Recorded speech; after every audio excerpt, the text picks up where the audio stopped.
Comment t'appelles-tu? Donc, mon nom, c'est Esther Annie Joseph Pognon. Un ouvrier, qu'est-ce que c'est pour toi? C'est quelqu'un qui sait travailler en équipe. Il sait qu'il n'a pas toutes les idées du monde, mais il s'entoure de bonnes personnes.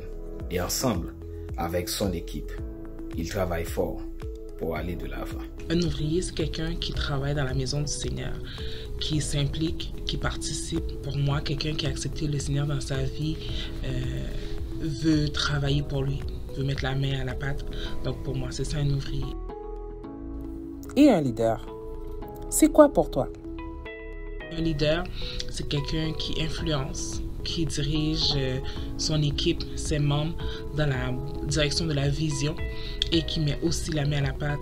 C'est quelqu'un qui marche avec son équipe, qui est un exemple pour son équipe, qui se permet de travailler lorsque un membre ne peut pas le faire. Un leader pour moi, c'est quelqu'un qui est patient, qui ne se laisse pas décourager par les circonstances. Il travaille fort, contre vents et marées. Il continue de travailler pour atteindre ses objectifs. Un leader aussi, c'est un visionnaire. C'est quelqu'un qui a de grandes visions et il met toujours les balises en place pour pouvoir atteindre ses objectifs. Ensemble, découvrons ce que les membres de Bethesda pensent. Que le Seigneur vous bénisse. Quelle joie de vous revoir. Quelle bénédiction de nous réunir ensemble au pied du Seigneur pour clôturer cette conférence et célébrer notre grand Dieu, lui dire merci pour ses bontés qu'il nous renouvelle sans cesse. Merci pour ce temps en particulier. Je prie que le Seigneur fasse des miracles extraordinaires dans la vie de chacun de nous pour que nous puissions le servir jusqu'au terme de nos jours, jusqu'à notre tout dernier souffle, parce qu'il le mérite bien et c'est tout à notre avantage pour toute l'éternité. Donc, c'est le service de clôture de la conférence des ouvriers de 2022. Et très chers frères et sœurs, bien-aimés dans le Seigneur, que la grâce et la paix de notre Dieu soient avec vous tous. Partout où vous êtes, merci infiniment d'avoir vécu ce moment de conférence avec nous. Conférence des ouvriers 2022 sous le thème « Le développement des leaders ». Pour votre bénédiction personnelle et aussi pour votre ministère. Que le Seigneur vous bénisse et je vous dis déjà et de tout cœur à l'année prochaine. Si Dieu le veut. Amen. Si vous avez été grandement bénis à l'année prochaine. Et qui sait si ce ne sera pas en présentiel. Amen. Amen. Le texte de la clôture de la conférence est seulement le texte du message de la clôture de la conférence est seulement un verset. Un verset qui conclut les recommandations de Jéthro à son gendre Moïse. Un verset qui est la condition réelle du succès des leaders dans leur ministère. Et le verset, c'est Exode chapitre 18, le verset 23. Et voici ce que dit le verset. Exode chapitre 18, verset 23. Si tu fais cela et que Dieu te donne des ordres, en d'autres mots, et si Dieu te donne des ordres, tu pourras y suffire. Et tout ce peuple parviendra heureusement. Et tout ce peuple parviendra heureusement à sa destination. Je vous invite à analyser avec moi ce texte. L'analyser en le décomposant et en nous posant des questions précises. Notez tout d'abord, Jéthro a dit cette parole, mais elle est inspirée, cette parole. cette parole, Jétro l'a dite, c'est vrai, mais elle est inspirée. Et dans cette parole, il y a deux conditions. D'ailleurs, dans le message d'aujourd'hui, je vais vous parler des deux conditions.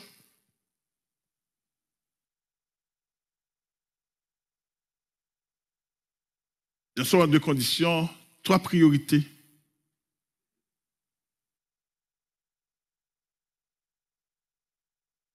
Conclure finalement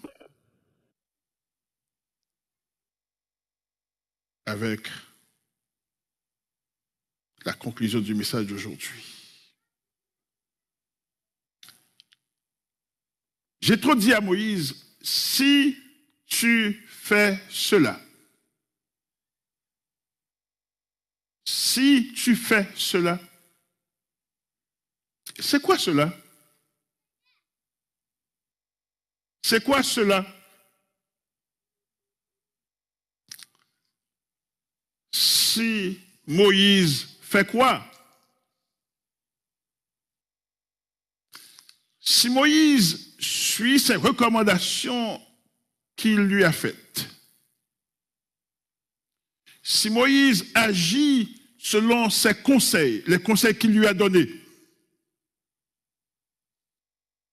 et deuxième condition, et que Dieu donne des ordres, ou encore et que Dieu te dirige, Moïse, si Dieu dirige, tu auras deux excellents résultats dans ton ministère. Jétro dit à Moïse, si tu fais cela, première condition, et deuxième condition, et si Dieu te donne des ordres, ou encore Dieu te dirige, tu auras deux excellents résultats dans ton ministère. Le premier résultat, tu pourras y suffire. Le premier résultat dans ton ministère, tu pourras y suffire. Maintenant, qu'est-ce que cela veut dire, tu pourras y suffire? Si on sort ce texte, on prend seulement le verset 23 et on le retire de son contexte, qu'est-ce que ça, on ne va rien comprendre. Et qu'est-ce que cela veut dire, tu pourras y suffire? Revenons à l'évaluation de Jétro et aussi à son explication à Moïse après observation. J'ai bien dit, évaluation de Jétro avec son explication après observation. Quant au verset 17 et 18 de Exode chapitre 18, Jétro lui avait dit ceci. Le beau-père de Moïse lui dit, ce que tu fais n'est pas bien. Et c'est son évaluation. Moïse, ce que tu fais n'est pas bien. Ce que tu fais n'est pas bien. Qu'est-ce que tu pourras y suffire? Qu'est-ce que tu pourras y suffire veut dire? Maintenant, utilisons les termes inspirés du passage. Dans versets 17 et 18, voici ce qu'il dit. Pourquoi tu pourras y suffire? Qu'est-ce que ça veut dire? Mais c'est parce que tu ne seras pas dépassé. Moïse, si tu fais cela, si tu suis mes conseils que je te donne, tu ne seras pas dépassé dans ton ministère. La première chose. Si tu fais cela, Moïse, tu suis mes conseils, mais le travail ne sera pas au-dessus de tes forces.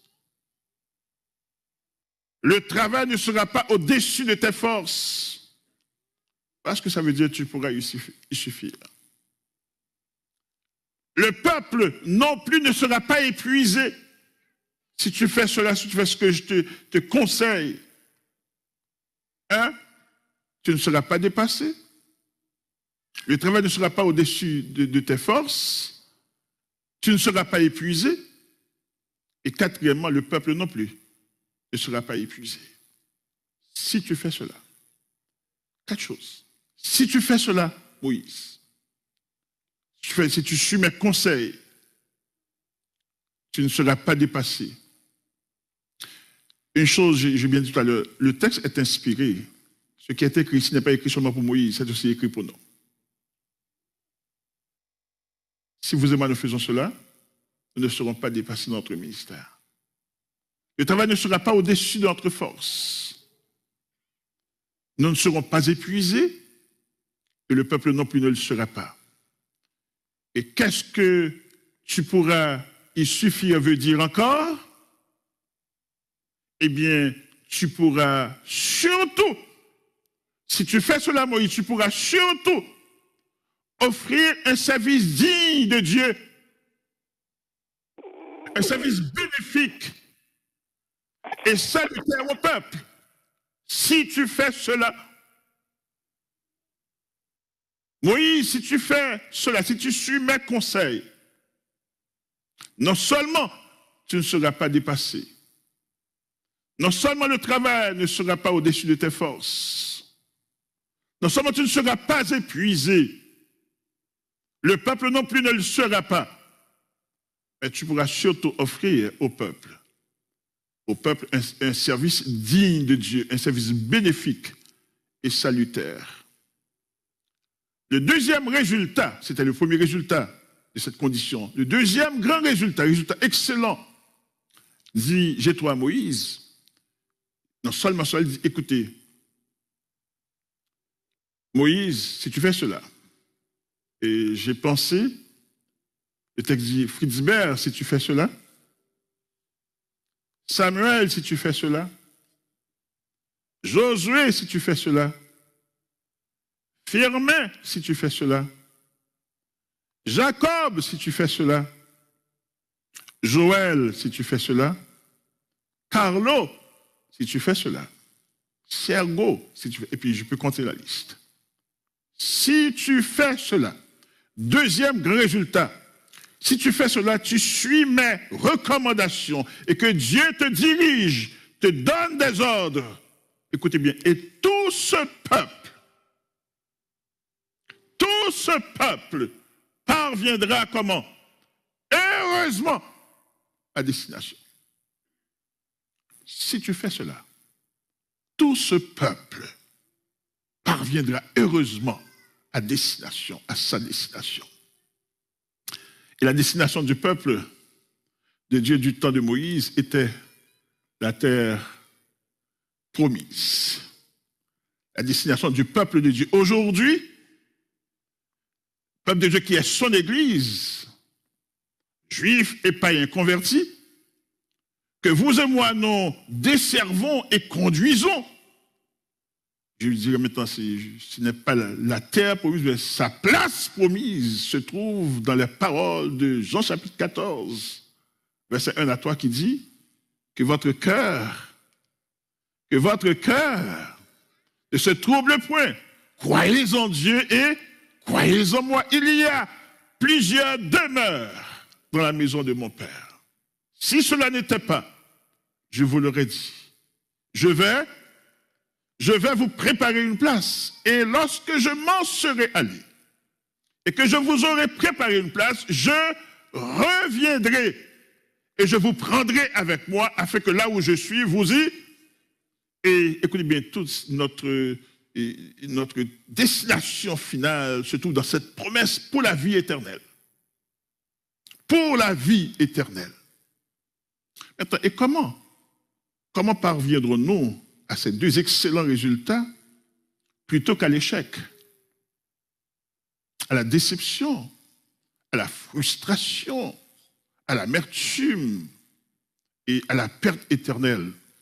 Parce que je t'avais bien dit à Moïse, écoutez-moi, tu t'épuiseras toi-même et tu épuiseras aussi le peuple. Maintenant, comment parviendrons-nous à ces deux excellents résultats plutôt qu'à l'échec, à la frustration, à la déception? Il y a tout ça dans le ministère. Il y a cette possibilité, mais il y a aussi l'autre possibilité. Écoutez, le texte dit, comment, frères et sœurs, parviendrons-nous ensemble à ces deux excellents résultats plutôt qu'à l'échec, la déception, l'amertume, la perte éternelle? Les deux conditions au verset 23a dit ceci. Il dit, si tu fais cela. C'est pas l'on dit, si tu fais cela. Et deuxième condition, et que Dieu te donne des ordres. Te donne des ordres. Et c'est quoi les conseils que Moïse, dans le temps, et nous les leaders d'aujourd'hui, que nous devons suivre pour être bénis et avoir du succès dans notre ministère? C'est quoi les conseils que vous et moi, nous devons suivre aujourd'hui, que Moïse devait suivre en son temps pour être béni et avoir du succès? Maintenant, quand on lit le texte, on considère ce grand Moïse, ce grand leader qui avait eu besoin de suivre ses conseils pour avoir du succès. Et qui êtes-vous aujourd'hui? Qui suis-je? Comme j'ai bien dit, le texte est inspiré. C'est un théorème. On le met en pratique et bien on sera béni. Le résultat est là. Si tu fais cela, et que Dieu te donne des ordres, Dieu te dirige. C'est quoi les conseils que Moïse, dans le temps, et nous, leaders d'aujourd'hui, que nous devons suivre pour être bénis et avoir du succès dans notre ministère? Vous savez, frères et sœurs, écoutez-moi. Dieu était avec Moïse pour faire sortir les enfants d'Israël du pays d'Égypte à main forte et à bras étendus. Dieu était avec Moïse pour faire sortir les enfants d'Israël du pays d'Égypte à main forte et à bras étendus. Et Moïse était puissant. Moïse était puissant. D'ailleurs, Dieu avait fait de Moïse Dieu pour Pharaon et pour les Égyptiens. Moïse était puissant quand les enfants d'Israël sortaient d'Égypte à main forte et à bras étendus de Dieu. Dieu était avec Moïse. Et ceci après 400 ans de servitude atroce, terrible. Dieu était aussi, frères et sœurs, Dieu était aussi avec Moïse pour le passage à pied sec des enfants d'Israël de la mer Rouge. Dieu était avec Moïse pour le passage à pied sec des enfants d'Israël de la mer Rouge. Et à ce moment-là, Moïse était majestueux.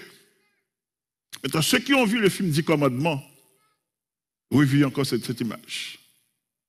Quand ce monsieur a frappé la mer, que la mer se fendit en deux, et que le peuple passa à pied sec, Moïse était majestueux. Dieu était avec lui pour le passage à pied sec de la mer Rouge. Écoutez-moi. Dieu n'avait pas abandonné son peuple. Après le passage de la mer Rouge, Dieu n'avait pas abandonné son peuple. Et le Dieu qui allait marcher devant Israël, son peuple, pendant les 40 années de la traversée du désert, le Dieu qui allait marcher devant Israël pendant les 40 années de la traversée du désert, pour les conduire, pour les nourrir, pour les protéger, pour les bénir. Même quand Balaam voulait le maudire, il n'a pas pu. Parce que ce que Dieu bénit, personne ne peut le maudire. Pour les bénir, pour les amener à destination. Ce Dieu est un Dieu d'ordre. Allô? Ce Dieu est un Dieu d'ordre. Ainsi, le moment était venu pour une structure. Pour une structure. Ça m'a beaucoup fait penser, Christ est venu tout seul pour nous sauver. Il a été à la croix tout seul pour nous racheter, nous délivrer. Mais plus tard, il a confié tout le ministère à ses disciples pour la propagation de l'évangile. Le moment était venu pour une structure, parce que Dieu est un Dieu d'ordre. Voyez-vous, il va être au milieu de son peuple pour l'adorer en esprit, en vérité, pour obéir à sa... Il faut une structure. Il faut une structure. Et selon Exode chapitre 18, verset 19 à 22, et c'est ce texte qui comprend toutes les conférences des conférenciers, depuis Pasteur Samuel, et mon oncle Sego, et puis Pasteur Carlo. Et donc, écoutez, et Exode chapitre 18, verset 19 à 22, selon ce passage, Jéthro dit à Moïse, si tu bâtis une structure, une organisation avec les 3 priorités suivantes, et voilà les conseils de Jéthro, si tu bâtis une structure, une organisation avec les 3 priorités suivantes, on a parlé de 2 conditions, 3 priorités, des résultats. Si tu bâtis une structure, une organisation avec les 3 priorités suivantes. La première, versets 19 et 20. Maintenant, dit Jéthro à Moïse, écoute ma voix. Je vais te donner un conseil et que Dieu soit avec toi. Sois l'interprète du peuple auprès de Dieu. De la structure, la première chose, sois l'interprète du peuple auprès de Dieu. Et porte ses affaires devant Dieu. Enseigne-leur les ordonnances et les lois et fais-leur connaître le chemin qu'ils doivent suivre et ce qu'ils doivent faire. Et la structure, la première chose, une structure dans laquelle, écoutez, Moïse, tes bonnes priorités, clairement établies, Moïse. Ta tâche et ton rôle clairement définis dans cette structure-là. La première chose, Moïse, comme leader principal, tes priorités, ton ministère. Établis-le, qu'il soit clair pour toi. Ce que tu dois faire dans cette structure-là. Maintenant, dit Jéthro, écoute ma voix. Sois l'interprète du peuple auprès de Dieu. Et porte les affaires devant Dieu. Enseigne-leur les ordonnances et les lois et fais-leur connaître le chemin. Maintenant, pour comprendre la valeur de cette priorité pour Moïse, souvenons-nous où est-ce que Jéthro avait trouvé Moïse en train d'enseigner le peuple, de passer la journée longue. Il a fait toutes sortes de choses. Et maintenant, il avait dit, ce que tu fais n'est pas bien, Moïse. Tu es un grand leader, c'est vrai, mais ce que tu fais n'est pas bien. C'est important pour nos leaders que nous sachions quelles sont nos responsabilités, nos principales responsabilités pour ne pas nous perdre dans toutes sortes de choses. Le peuple souffre et il établit la première chose dans cette structure pour avoir du succès dans notre ministère. J'ai tout dit, écoutez, c'est une structure dans laquelle les bonnes priorités sont clairement définies, établies. Les tâches et les rôles sont clairement indiqués. Ainsi, si on se souvient, la situation de croissance phénoménale de l'Église primitive, parce que Samuel avait parlé dans son message, il avait dit que c'est un problème de croissance. La situation de croissance phénoménale dans l'Église primitive, parce que le Seigneur Jésus-Christ avait ajouté à chaque jour ceux qui étaient sauvés. Acte 2, 47. À chaque jour, Jésus-Christ ajoutait à l'Église tous ceux qui étaient sauvés. Donc, à cause de la situation de croissance phénoménale de l'Église primitive, arrivé à Acte 6, l'Église primitive comptait déjà au milieu d'elle une multitude. Face à cette multitude-là, c'est exactement l'interprétation et l'application que les apôtres inspirés avaient faite pour servir le peuple. Exactement ce qu'on voit ici. D'ailleurs, on va lire le texte. Exactement l'interprétation et l'application de ce texte de Moïse et ce conseil de Jéthro à Moïse que les apôtres avaient fait pour pouvoir continuer leur ministère avec succès. Parce que c'est la clé, la toute première chose. Regardez avec moi Acte 6, verset 2 à 4. Vous allez voir, voici la situation. 1 à 4, Acte 6, verset 2 à 4, ou même verset 1er. Il dit, les 12, est-ce qu'on peut aller même à partir du verset 1er? Verset 1er qui dit, sinon je vais le dire. En ce temps-là, le nombre des disciples augmentant, les hellénistes murmurèrent contre les Hébreux parce que leurs veuves étaient négligées dans la distribution qui se faisait chaque jour. Voici le suivant. Les 12 convoquaient la multitude des disciples et dirent, « Il n'est pas convenable que nous laissions la parole de Dieu pour servir aux tables. » Et voyez-vous, n'oubliez pas, c'est une crise qui s'amorça à l'église primitive. Les murmures commençaient. Les apôtres ont réuni toute l'église pour dire, écoutez, il n'est pas convenable que nous laissions la parole de Dieu pour servir aux tables. C'est pourquoi, frères, choisissez parmi vous cet homme, encore les qualités, cet homme de qui l'on rende un bon témoignage, qui soit plein d'Esprit Saint et de sagesse, et que nous chargerons de cet homme-là.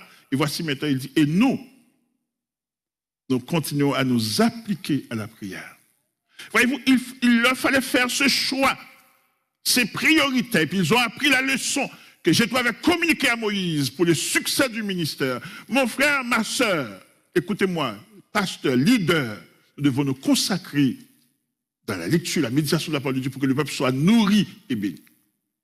Et le texte insiste encore dans cette structure, dans cette organisation, une structure dans laquelle les priorités sont clairement établies, la tâche et le rôle clairement définis. Ainsi, c'est le premier élément, la première priorité pour le succès dans le ministère. Et nous continuons à nous appliquer à la prière et au ministère de la parole. Deuxième priorité, il dit choisis, c'est verset 21. Le verset 21 dit ceci, Exode 18, verset 21, choisis parmi tout le peuple des hommes capables. Deuxième priorité pour le succès de notre ministère.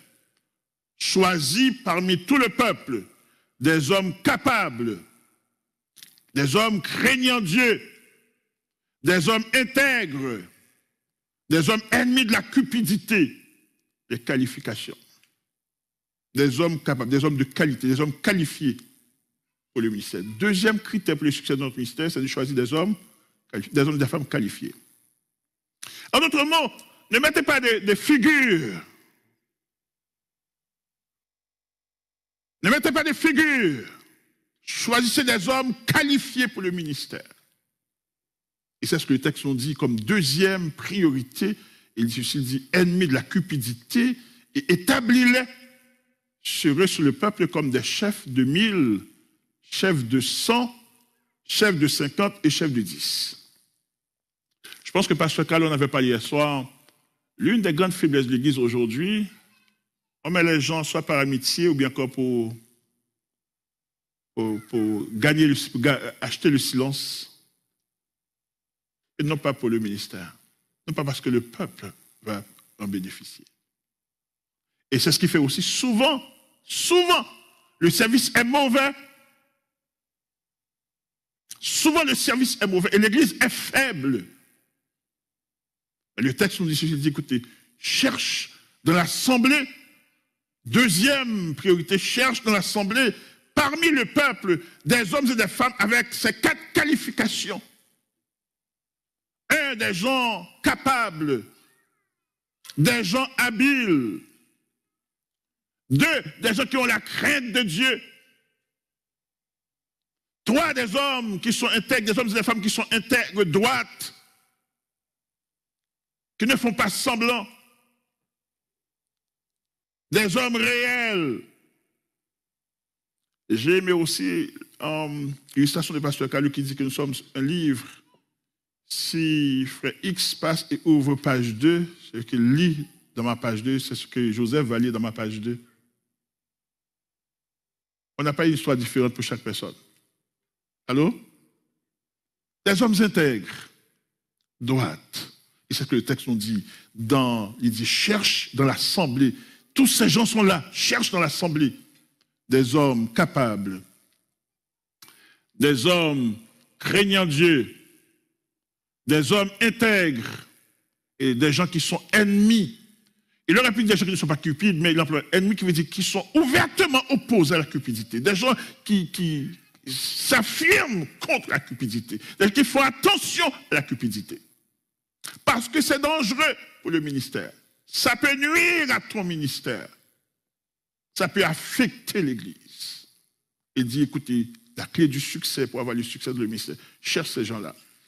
Maintenant, c'est intéressant parce que sur la base de ces 4 critères, dit Jéthro à Moïse, pour avoir des résultats extraordinaires, il dit établi sur le peuple comme chef de 1000, chef de 100, chef de 50 et chef de 10. Sur une population d'environ 2 millions de personnes, plus de 2 millions. Parce que si les gens étaient en état de porter des habitants, plus de 600 000, plus de 2 millions de personnes, sur une population de plus de 2 millions de personnes, frères et sœurs, pensez au nombre de leaders qui étaient parmi le peuple et qui vont être à côté de Moïse, en aide à Moïse pour ce ministère qui fait que le texte dit tu pourras y suffire. Pensez au nombre d'ouvriers, au nombre de leaders qui seront désormais à côté de Moïse, en aide à Moïse, qui fait que désormais il pourra y suffire. Ouais, il suffit. Et c'est ce que le texte nous dit. On voit le texte. Et il y a un expert qui a évalué à plus de 1500 leaders. C'est 2 millions qui sont chefs de 1000, chefs de 100, chefs de 50 et chefs de 10. Plus de 1500 leaders. Chers frères et sœurs, je vais vous dire quelque chose d'extrêmement important. Bien-aimés dans le Seigneur, frères et sœurs, si vous et moi, nous recherchons ces caractéristiques et rien d'autre dans nos choix des leaders, parce qu'il nous arrive souvent de tomber dans le piège, de choisir quelqu'un parce que c'est mon ami. Parce que cette personne s'organise politiquement. Et on tombe dans ce piège. Et malheureusement, on affaiblit l'Église. Si vous et moi, frères et sœurs dans le Seigneur, bien-aimés dans le Seigneur, nous recherchons ces caractéristiques et rien d'autre dans nos choix de leaders, vous savez quoi? Nous aurons une Église forte. Nous aurons une Église forte. Nous aurons un service efficacement excellent. Nous aurons un service efficace et excellent. Et nous aurons établi dans nos églises une culture, un standard spirituel. Et nous aurons établi aussi dans nos églises, non seulement cette culture, un standard extraordinairement digne de notre Dieu. Et tout le monde saura que pour être leader, qu'est-ce qu'il faut? Il faut cultiver ces valeurs. Et malheureusement, beaucoup de fois dans nos choix des leaders, on oublie ces principes et on ne réalise pas qu'on aura ces services. Leader choisi, c'est le service que vous aurez. Leader choisi, c'est le service que vous aurez. Et c'est pour ça que le Seigneur dit, écoutez, pour réussir dans votre ministère, pour ne pas connaître l'échec dans votre ministère, la première chose, c'est que, les priorités du leader principal ou bien des leaders principaux soient clairement établies. 2, le choix des leaders pour aider dans ce ministère. Et il faut choisir des gens capables, des gens avec ces 4 caractéristiques, ces 4 critères. Des gens capables, des gens qui craignent Dieu et qui savent que même si le pasteur n'est pas là, mais Dieu est là, qui respectent les gens de l'Église, qui respectent les enfants, qui respectent l'argent des gens, qui respectent le peuple de Dieu, des gens crédibles, des gens intègres, des gens ennemis de la cupidité. Troisième. La troisième priorité au verset 22. Il dit ceci, il dit, écoutez, pour le succès du ministère, la réussite, pour que le peuple parviendra heureusement à destination. Que ce ne soit pas frustration, amertume, discussion folle et inutile, pour que le peuple parviendra heureusement à destination. Troisième priorité, verset 22 qui dit qu'il juge le peuple en tout temps. Qu'il porte devant toi toutes les affaires importantes et qu'ils prononcent eux-mêmes sur les petites causes. Allège ta charge et qu'il la porte avec toi. Maintenant, en lisant ce passage, dites-vous bien combien de gens disent pourquoi est-ce que je ne peux pas régler les affaires moi-même? Pourquoi pas? Maintenant, le passage ne traite pas ceux qui s'étaient opposés à cela. Parce que le passage nous présente un modèle à suivre. Et aussi, nous connaissons bien l'histoire et la fin de ceux qui s'étaient opposés au ministère de Moïse, comment ils ont terminé leur vie. Le texte ne nous présente pas ça dans le passage, mais le texte nous présente ce modèle à suivre. Et qu'est-ce que le texte nous dit très simplement dans ce passage comme troisième priorité pour le succès de nos ministères comme leaders? Il dit, écoutez, ceci, établis des stratégies de formation, établis des balises, des directives claires à suivre pour tous. Établir des balises, des directives claires à suivre pour tous. Tout le monde devait traiter, que vous soyez chef de 1000 ou de 100 ou de 50 ou de 10, tout le monde devait traiter les petites causes. On devait apporter les causes importantes aux leaders principaux, à Moïse. Pourquoi cela? Vous avez dit, mais écoutez, pourquoi est-ce que je ne peux pas traiter les affaires?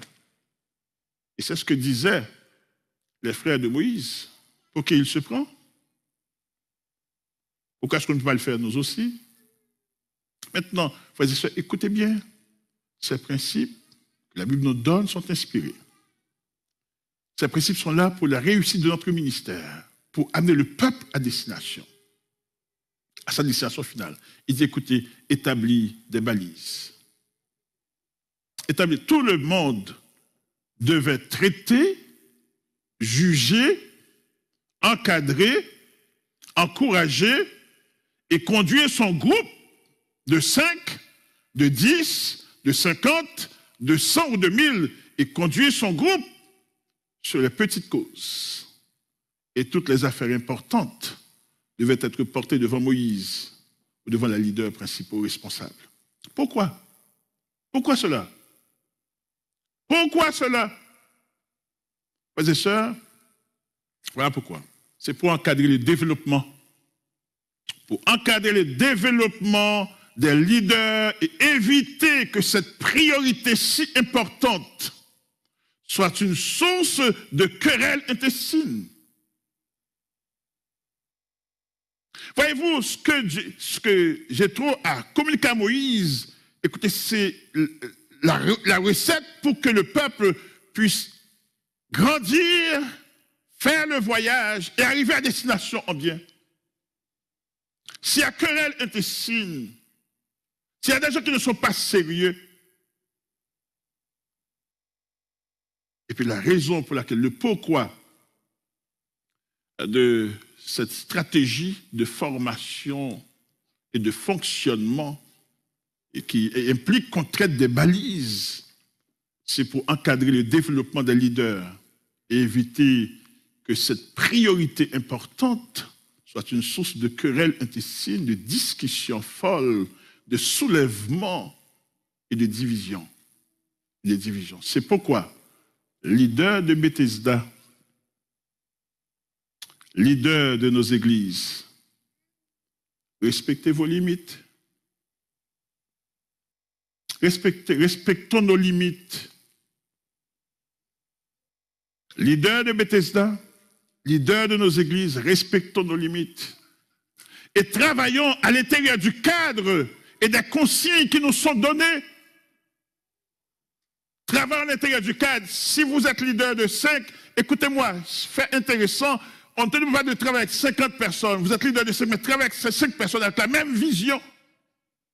Et remarquez une chose, on demande les mêmes caractéristiques à tous les leaders. Qu'on soit leader de 1000, ou de 100, ou de 50, ou de 10, eh bien, on demande à tout le monde les mêmes caractéristiques.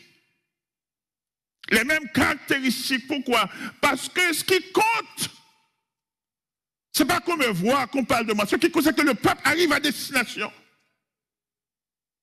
Ce qui compte, c'est que Dieu soit glorifié. Ce qui compte, c'est que le peuple reçoive un enseignement efficace, un service efficace. Et le texte nous dit ceci, le développement et développement des leaders. Et dans la parabole, si vous vous souvenez, dans la parabole des talents, l'important pour les serviteurs, ce n'est pas combien de talents que vous avez reçus. Jésus n'a pas répondu, puisque tu as 5 talents, tu en as gagné 5 autres, tu as 5 bénédictions spéciales. Elle dit, c'est bien, bon et fidèle serviteur, tu as été fidèle en peu de choses. Elle dit à celui qui avait reçu les 2 talents, c'est bien, bon et fidèle serviteur, tu as été fidèle en peu de choses. Vous marquez la même réponse, parce que ce Christ attend de nous, notre fidélité. Et si on a cette vision que notre raison d'être en tant qu'ouvrier choisi par Dieu pour servir son peuple, ce n'est pas qu'on parle de nous, qu'on nous voit, ce n'est pas notre position qui est importante, mais c'est notre fidélité. Nous serons basés, traités au dernier jour pour notre fidélité. Et s'il y a une chose qui affaiblit l'Église aujourd'hui, c'est exactement cela. Les luttes intestines. Les gens qui regardent et qui font un travail en dessous pour détruire le peuple de Dieu parce que ça n'a pas d'importance. Je regarde ce qui se passe en Ukraine. Je me suis dit, c'est la même famille. Il y a des gens qui ont leurs parents en Russie, les gens parlent russe, etc. Mais le monsieur, pour son ambition personnelle, rentre et détruit le pays comme il le fait. Sans cœur. Pourquoi? Parce qu'il ne voit que sa tête. Il ne voit que sa tête. Et les gens qui périssent n'ont pas de valeur. Les efforts des gens n'ont pas de valeur. Mais Jésus ne veut pas qu'il en soit ainsi parmi nous, parmi ses ouvriers, dans son Église. Parce qu'il a l'objectif final. Donc, frères et sœurs, dans la parabole des talents, l'important pour les serviteurs, c'est de travailler les talents reçus et d'être trouvés fidèles. Le développement des leaders n'était pas un désaveu du leadership de Moïse. Je reprends. Le développement des leaders qui a été présenté, recommandé par Jésus, n'est pas un désaveu du leadership de Moïse. Au contraire. Au contraire. Ce développement avait consolidé le leadership de Moïse. Parce que Moïse, ayant reçu des aides maintenant de plusieurs personnes, de plusieurs leaders potentiels, il a pu accomplir une œuvre beaucoup plus excellente. Et aussi en formant des leaders, en les encadrant, il est devenu leader des leaders.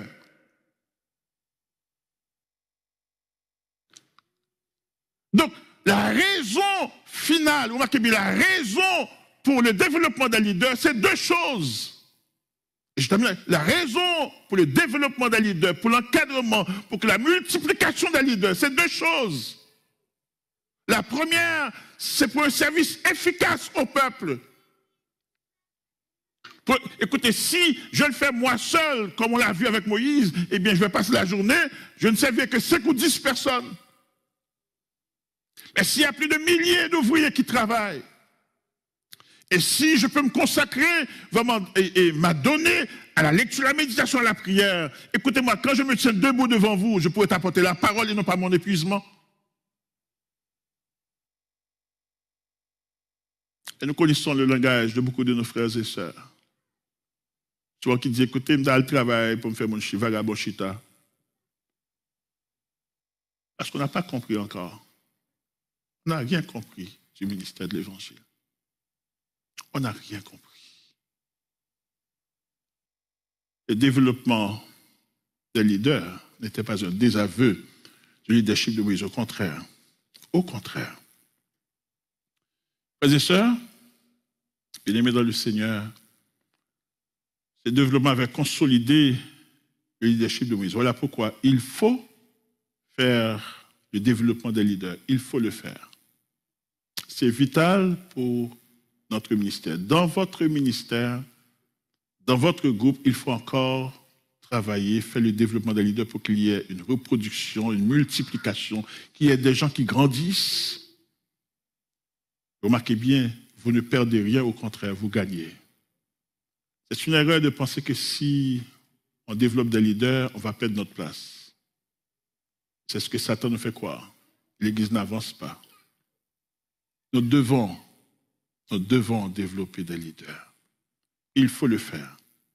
Il faut le faire parce que, écoutez-moi, c'est afin d'offrir, et le but du développement des leaders, c'est probablement afin d'offrir au peuple de Dieu dans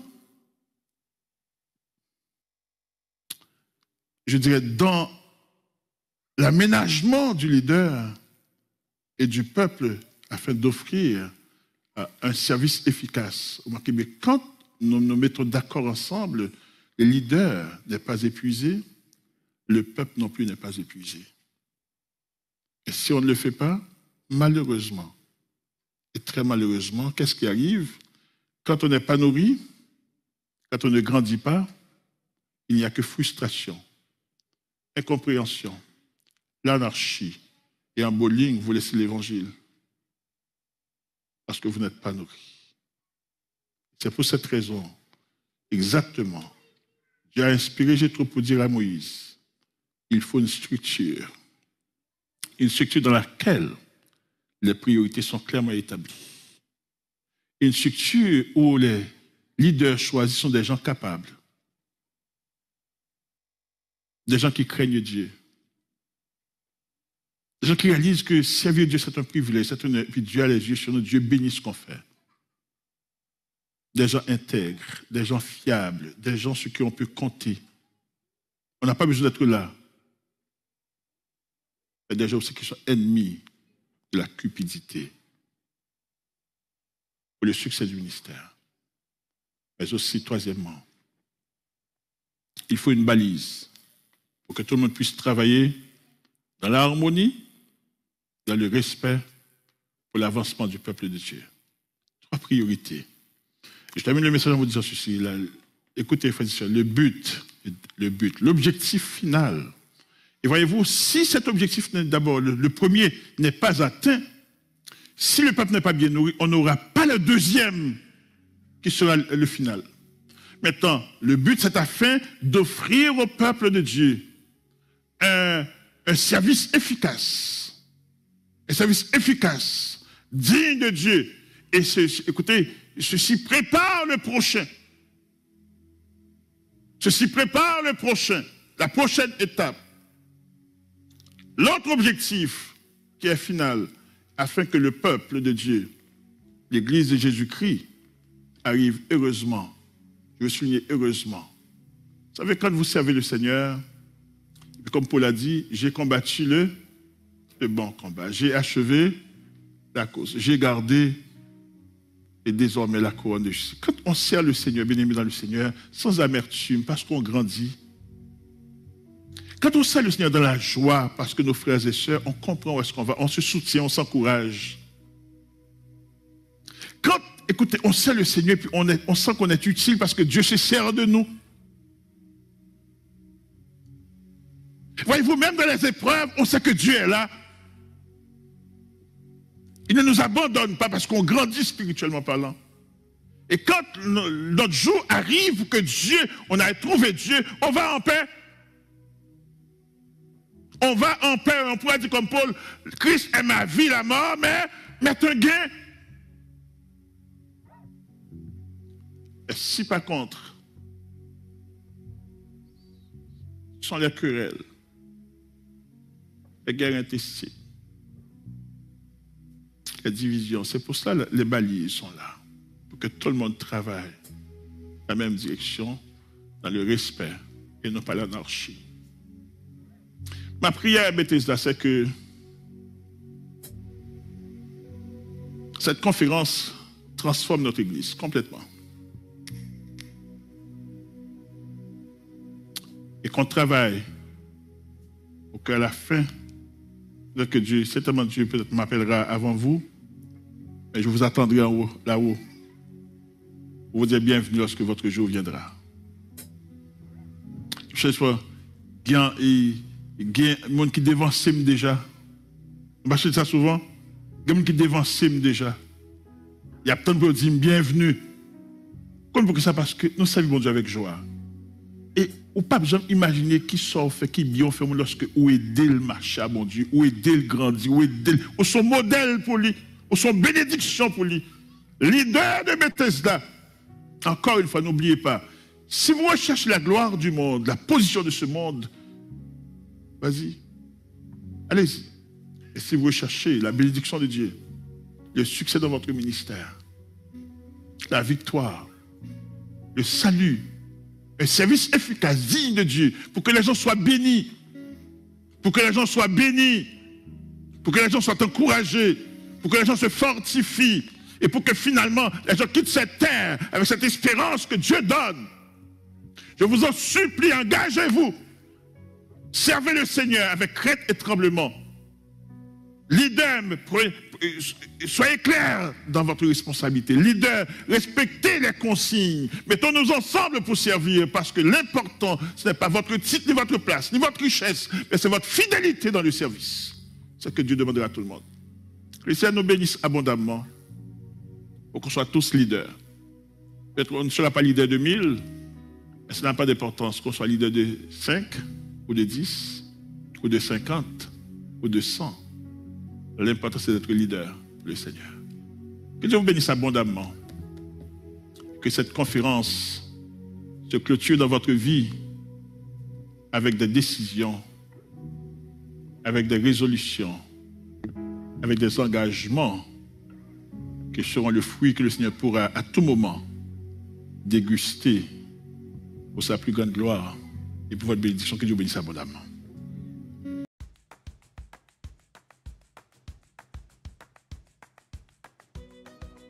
Donc, en conclusion de notre conférence des ouvriers de l'année 2022, voici 5 faits que vous devriez savoir à propos de l'Église évangélique baptiste Bethesda. Bonne écoute. Savez-vous que l'Église baptiste Bethesda est établie dans le quartier de la Première Avenue depuis 1982? Mais est-ce que aussi vous savez que le pasteur fondateur de l'Église évangélique baptiste Bethesda est le révérend Feu Clément Duclerc? Savez-vous que la devise de l'Église Bethesda est Dieu est fidèle? Mais aussi, est-ce que vous savez que l'Église Bethesda est basée sur sa vision sur 4 P? Parole, prière, persévérance, et puis les 3 ensemble forment la puissance. Finalement, est-ce que vous savez que l'Église Bethesda veut sortir de cette pandémie Covid-19 plus forte, plus déterminée et plus consacrée? Et ce sera certainement un grand réveil spirituel pour toute l'Église. Gloire à Dieu.